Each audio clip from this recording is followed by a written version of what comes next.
Time now for The Real Estate Connection with Stephen Theard, a realtor and certified probate and real estate specialist.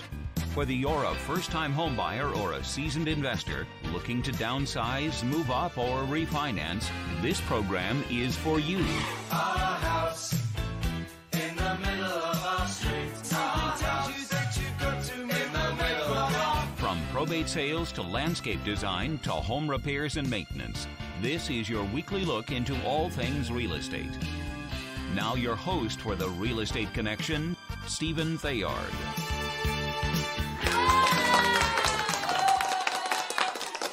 Hey everybody, welcome to the show. Welcome to another episode of The Real Estate Connection, brought to you by Good Patriot Realty, a salute to home ownership. Thank you everybody for joining me for another podcast. It's been a really hot month out here in California. Celebrated my 55th birthday, double nickels, and braved and went all the way down to Palm Springs to play golf. Unreal. It's hot in Palm Springs, but I digress. Thank you for joining me on another episode of The Real Estate Connection. Today we're talking about dominating days on market. So with the slow of the real estate market due to economic factors, there has been some changes.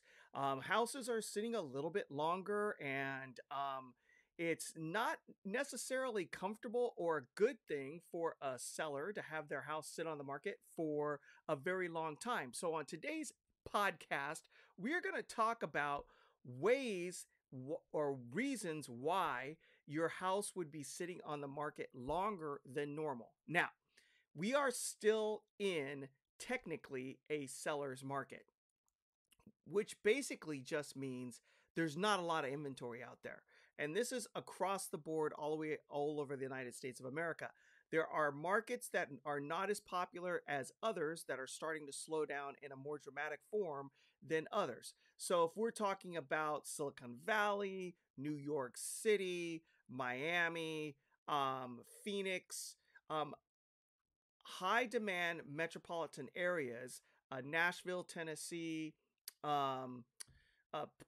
Dallas, Texas, those types of places, or Austin, Texas, where there's still a high draw for people wanting to live, you're still going to see the market still moving at a pretty good clip. And you are also going to notice that there is not a lot of inventory out there. So therefore, there is still a seller's market. Building has not caught up with the lack of demand, or the lack of supply. Sorry. So in this episode, we're talking about sellers, right? And the fact that you're dealing with a new market where it has become a little bit slower than you're used to. And with that happening, you have to be very careful about how you present your house for sale to the marketplace, or it will sit longer as buyers are taking their time more now than ever than they did in the past in order to select a home that they want to purchase. So we're going to go through some areas that we need to focus in on to keep your house from languishing on the market for too long. So number one would be bad listing photos. But first of all, let's give credit where credit's due to Sophie Lee on the List Reports blog. And this article is dated September 8th. She put together this good list, and I always give a round of applause for journalists and writers who put out good content that we can use on the Real Estate Connection podcast. And if you're watching for the first time and you don't want to miss another episode, send me an email at info@realestateconnectionradio.com with your name and email address, and I add you to the podcast distribution list so you don't have to miss another episode. Or if you have any questions about your personal real estate needs, give Stephen Theard, your real estate broker, a call at 408-472-0817. Again, 408-472-0817. So the first thing that we need to be careful about is bad listing photos. The quality of listing photos is essential to getting your home sold. So we've just gone through a pandemic. And in the middle of this pandemic, there were restrictions on being able to go see homes in person or from real estate professionals having open houses. And in that market, homes were still selling very quickly. However, 100% of a buyer's home search started on the internet. Therefore, you needed good pictures, or at least pictures, in order for people to look at the home listed for sale. Well, with the market slowing down, photographs have become even more important in regards to getting your home sold. So you're going to want to work with a real estate professional who's not going to take pictures with their iPhone or their smartphone in order to market your home for sale. You want to hire someone who has in their back pocket a list of photographers that are real estate specialist photographers in order to get the job done. It's one thing to hire a photographer off the street, and it's another thing to hire somebody who specializes in taking photos for real estate. Super, super important. You want the quality of the photos to be high, and then you want to make sure that there aren't any weird pictures posted on the internet. So that brings me to number 2 on the list is illogical MLS photo order. So we're losing technical jargon in this podcast, and MLS means multiple listing service. This is a service that all realtors, real estate agents, and brokers subscribe to in order to put your home on the marketplace for sale, called the MLS. Now, when you're ordering the pictures, you want to make it seem logical, right? So you might start with the front of the house, and then a side angle of the house, and then a close-up of the front door, and then the hallway that leads into the house, and then maybe into the first room, whether it's the living room or the dining room or the family room, and you kind of go in an order that makes sense to most people who are viewing the property online, as if they are walking through the home in pictures. If you put things in illogical order, it's a turnoff for the buyer who's looking at your house for the first time.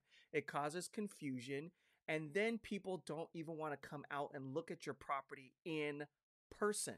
So it's very important that the order of the pictures makes sense. Number 3, underwhelming property description.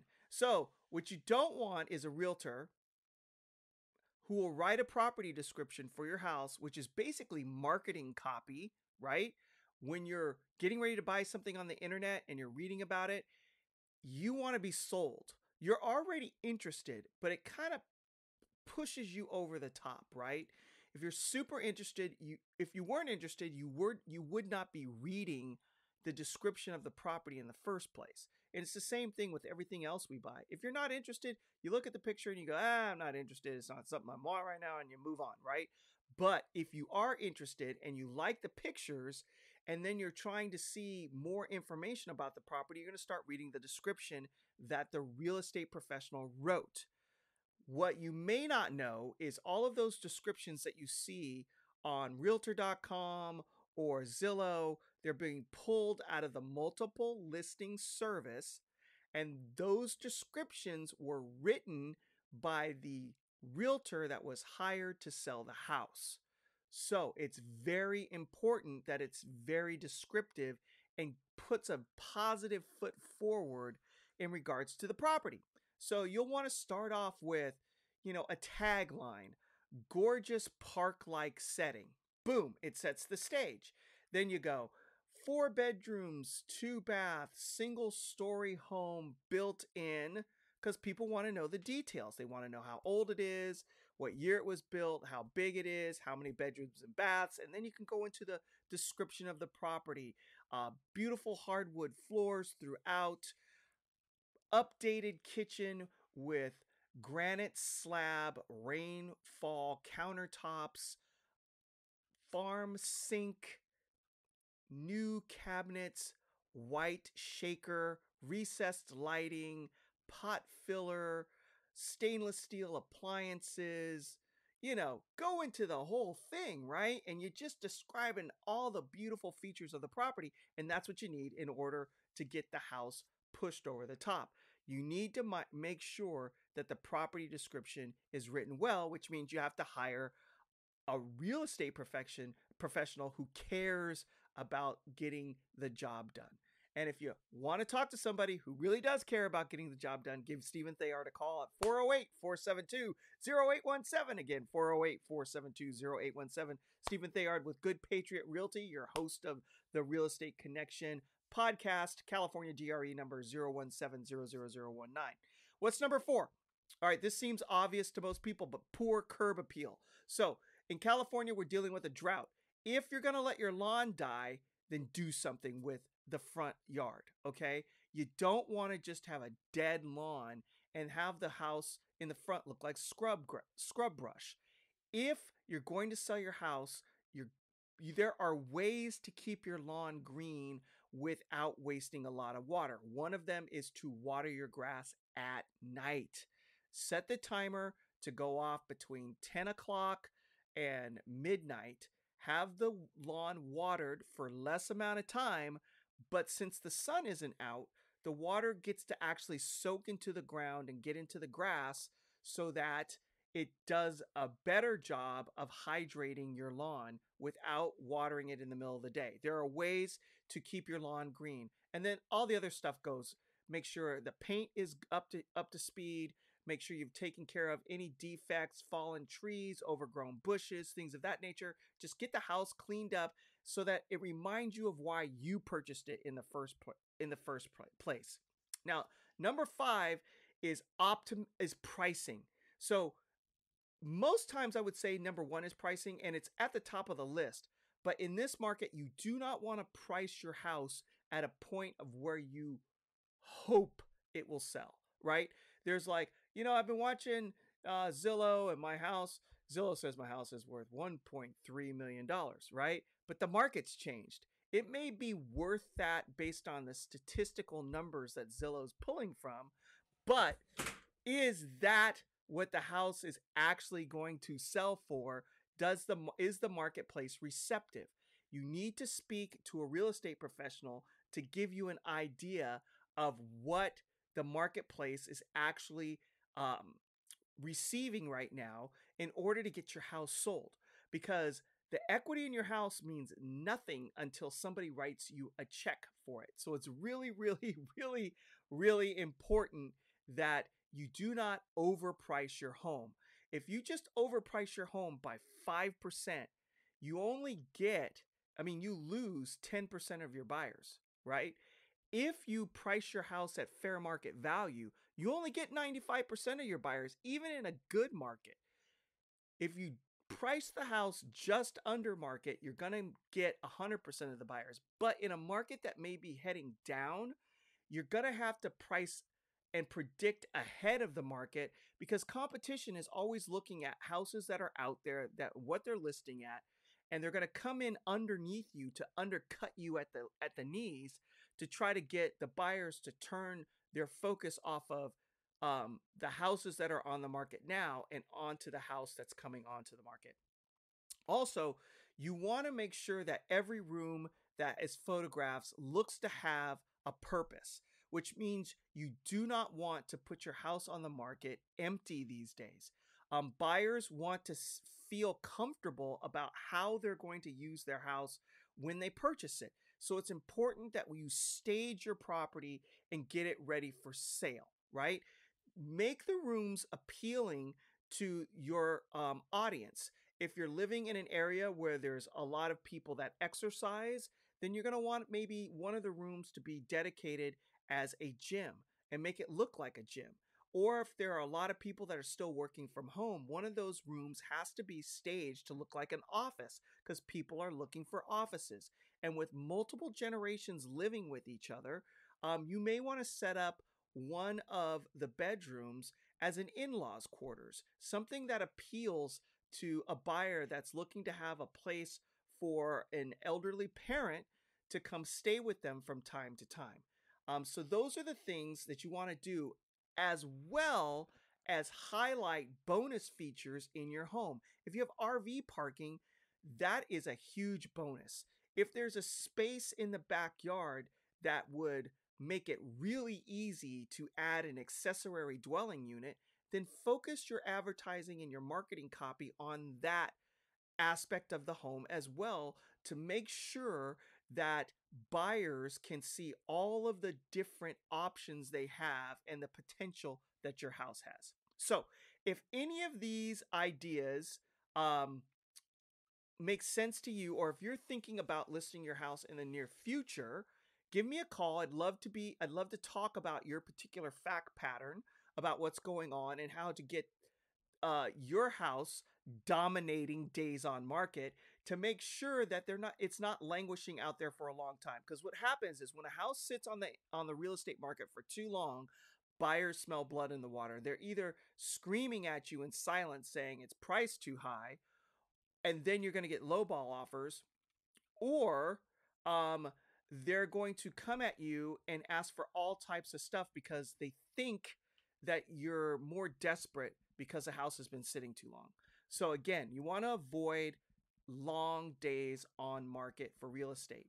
And that would be you dominating days on market. So with that, I'm going to leave you with this as we close off.